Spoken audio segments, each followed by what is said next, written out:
If you start trading and master it, you can create a massive income generating machine for yourself. But if you don't have the right foundation, you can spend years losing money trying different things to figure it out, only to find yourself more confused. Because the trading world is confusing, with millions of people saying millions of different things. Okay, I've been trading for over 7 years now, and I'm completely self-taught. So whether you have some trading experience or you're brand spanking new, what I'm gonna show you today is a simple process that I wish I took from the jump to start doing things properly. I'll show you how to rewire your mind to think like a trader, all the softwares that you're gonna need, how to do simple charting, understanding trading math, all the custom tools that I've built over the past several years, and how to gain access to capital starting with a small amount of money, so that by the end of this video, you'll have a clear path to master trading and hopefully create that income generating machine for yourself. All right, so before we start, I want to do an exercise. So I have a coin right here. Heads is going to equal $300 and tails is going to equal $100. If we flip the coin 10 times in a row under the same conditions, we'll know that roughly we'll get 5 heads and 5 tails. And that average will still statistically hold true even if we get 3 tails in a row. Now, knowing this, it wouldn't really be logical to get emotionally invested in the outcome of each coin flip. And we know that we'll get approximately 5 tails for $100 each, which will leave us with a net gain of $1,000. Now, the losing trader mindset is to put importance into the outcome of each individual coin flip, whereas the pro trader mindset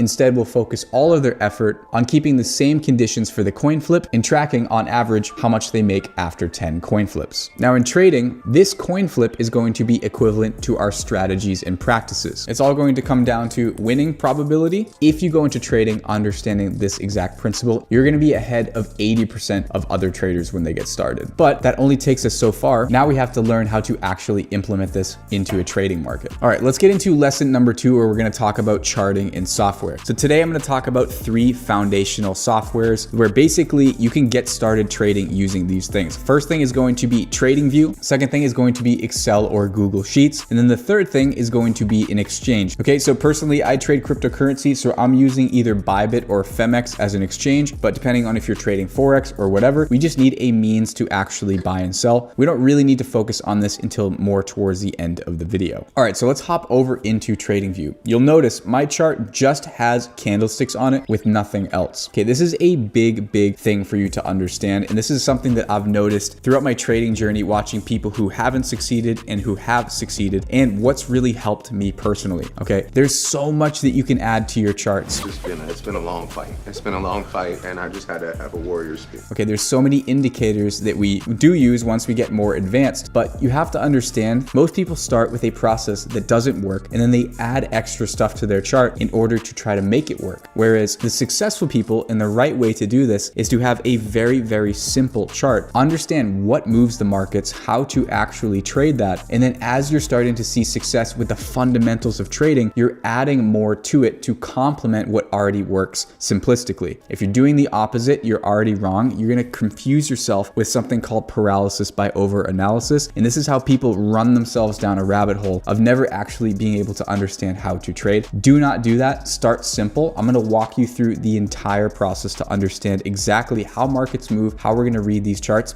and then we can add stuff as we go. Promise me that you're not going to do that. If you have a crazy chart with indicators all over it, wipe it clean and follow along with this. All right, so right here I have my chart pulled up. This is on Matic. So I personally trade cryptocurrency. The reason I trade cryptocurrency is because the market is open 24/7 and it allows me to use high leverage, so I don't have to use a lot of my capital to take really large positions when I'm trading. Okay, I'm going to explain this in way more detail in lesson 4, so hang in there. All right, so here we have our chart frequencies. I'm going to go over really quickly what these candlesticks mean. The bottom of this box is where the candle opened. This wick is the lowest point that the price moved in the past 5 minutes. This is where the candle closed, and this is the highest the price went in this 5-minute increment. Same thing with the orange candles. Price opened here, closed here, and then the highs and lows are still the same. This is a simple standard way for us to see where the price is moving. All right, but I still think that most traders, honestly, even if they are trading, don't really fully understand what moves the markets. So, and what moves these candles are buyers and sellers on the order book. So we can see up here, these are all sellers in red, and down here, this is the bid side where the buyers are. And in order for this candle to move up, these buyers who want to buy into the market have to take orders from the these sellers up here. So if I wanted to enter the market right here, and the first available order for me to sell is going to be down here. So if there's more buy pressure in the market, it's going to start clearing out all the orders at this level. And then the new current price that you can enter is going to be somewhere up here as the candle increases in price. And the same thing goes in the opposite direction. And the quantity of orders at each price slot here is something called volume. This is people quite literally interacting with the market. Now, something that you have to keep in mind is when we're looking at charts, we're seeing the visual representation of mass human psychology. So all those people making buy-sell decisions, institutions, algorithms that are all involved with the market, okay, we're able to see those actions collectively and start to use patterns to make sense of it. And so all we're really seeing is a battle of supply and demand on our chart. As the supply increases, if the demand for that at higher and higher prices starts to slow down, the price will retrace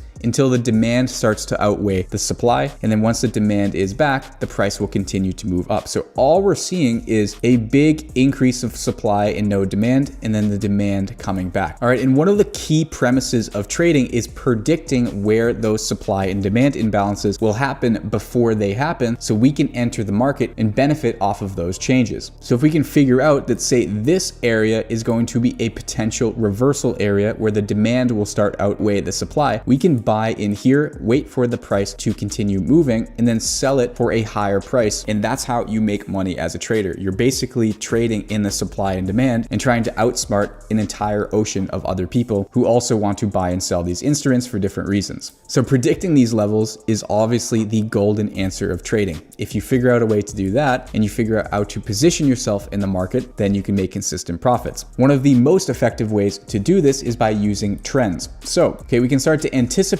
where the demand will be higher than the supply, or the supply will be higher than demand, by using trend lines. So a trend constitutes of a high, a low, and then a higher high. This is what's required for an uptrend. Okay, same thing for a downtrend. If we have a move with a lower low, a lower high, a secondary lower low, and a lower high, that constitutes as a confirmed downtrend. All right, and we can use trend lines to start to look at these important levels. So if I click a line from this low all the way up to here, you can see the price is bouncing off of that demand outweighing the supply zone until all of a sudden the demand is no longer there and the price drops through this level. And now we have that trend broken, which is going to lead to a new potential trend. All right, so here's another example. So we have supply outweighing demand here, as well as supply outweighing demand at this level. So if we draw a line from here, and then we take a parallel line and we go to this lowest point on the other side of this move, if we go ahead and play this chart forward, we can predict roughly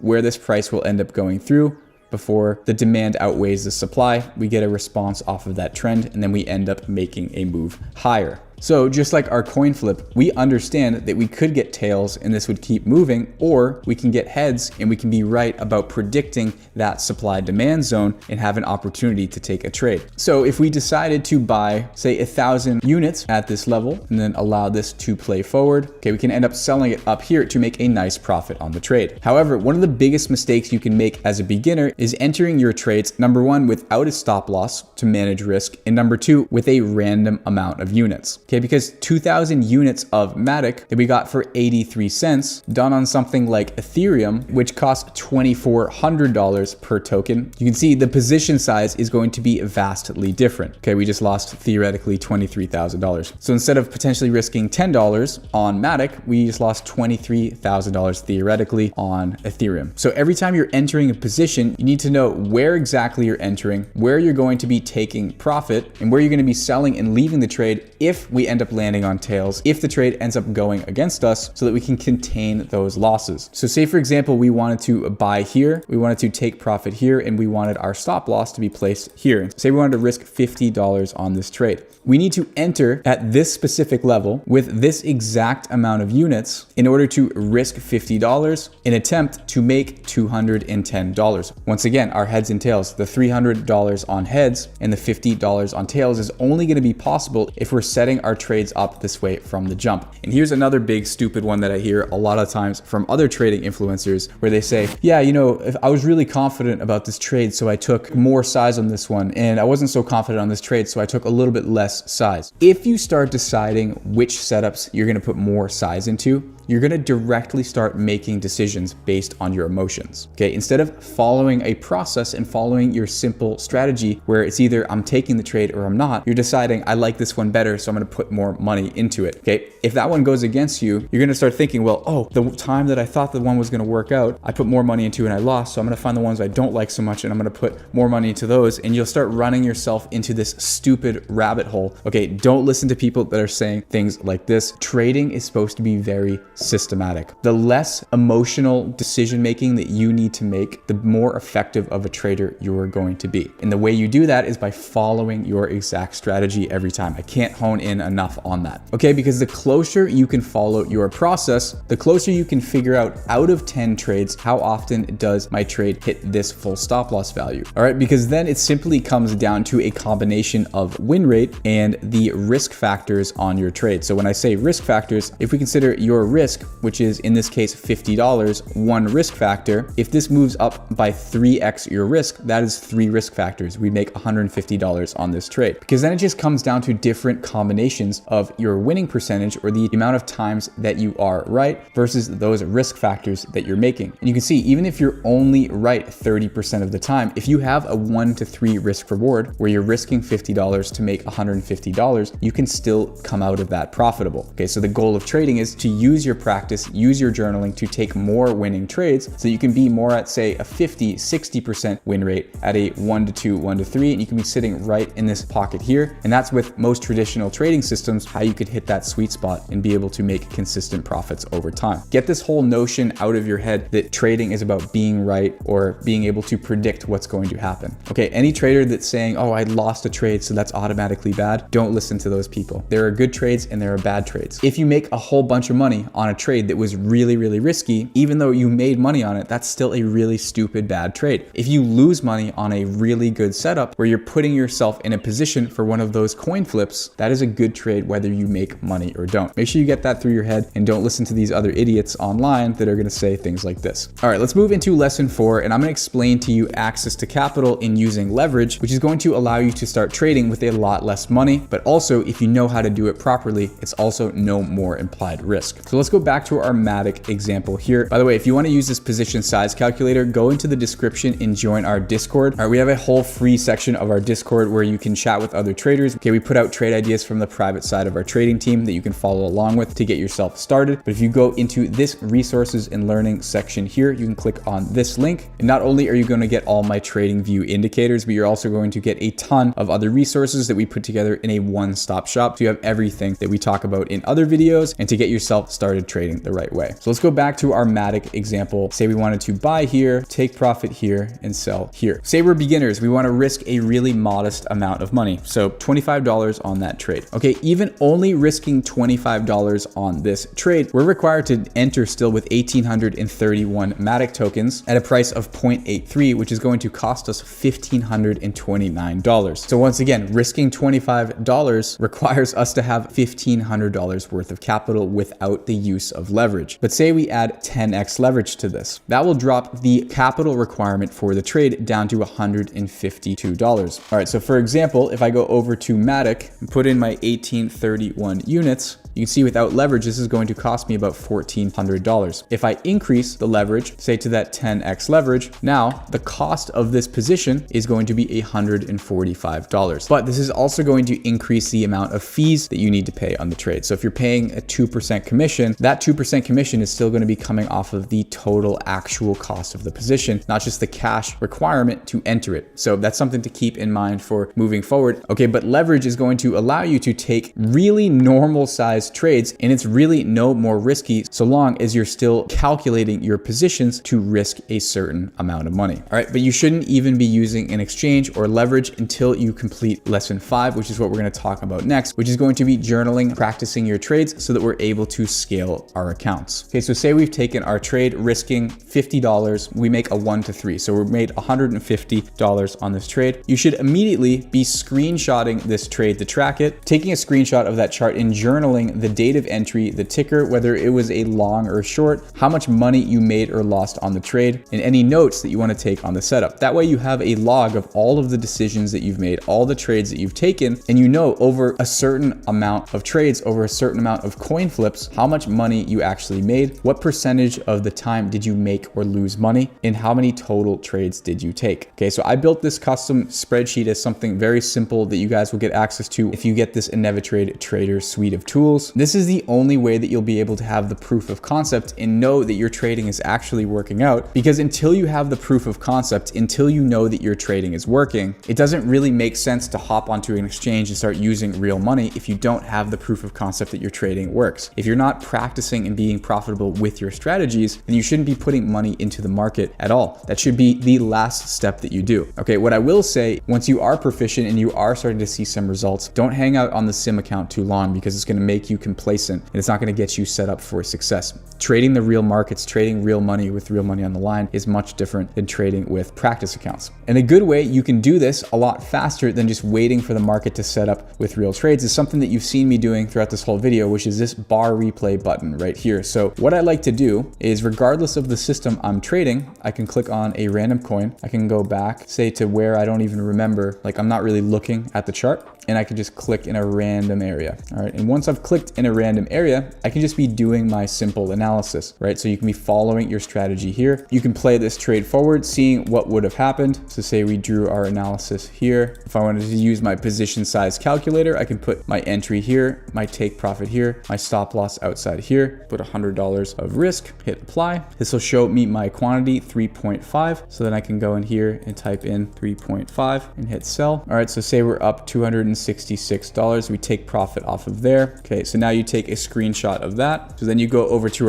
your journal, you put in the 266 over here. And I designed this so that this will auto update the total for everything. You also have a trading stats sheet. So you'll see on all your longs and all your shorts, how you're doing on each thing. And then once you have that proof of concept, like I said, you can head over into the exchange. All right, and these principles are exactly what we do in the private side of our Discord community. Okay, we have people mastering all these systems that me and my team have put together. All right, and we make sure that they keep their framework focus on these principles. You can see Crew with a nice TCL max win. I need a max win. Okay, another really nice win here. Landon's absolutely crushing it, making wins left and right. Really, really high winning percentage. Okay, 4 out of 4 right here. Okay, Connor says massive shout out to the Inevitrade team. In 10 short days, 7 trading days, I've officially doubled my trading account thanks to the TCL Max system, which is one of our trading systems that we teach. So shout out to you, Connor. And shout out to the Inevitrade team for all the system development. We have so many crazy things. I mean, this is just us scratching the surface of the basics of trading. This is why I have a passion for trading, because you can get so deep, it's so interesting. And if you master this process, then you quite literally can create an income generating machine for yourself, where you can travel the world, you can live wherever you want, you have time, location, and income freedom, and you can scale your income to basically however much you want. Okay, if you're still here and you found value in this video, make sure you hit the like button, subscribe to the channel if you like trading and investing, all right, and you want some no BS trading education. All right, and if you had an epiphany moment in this video where something really, really helped you, let me know in the comments. It feels good to be able to read that I'm helping people out and I'm helping people learn along their trading journey. But anyways, guys, that's really all I have for today. Until next time, guys, I will see you all in the next video.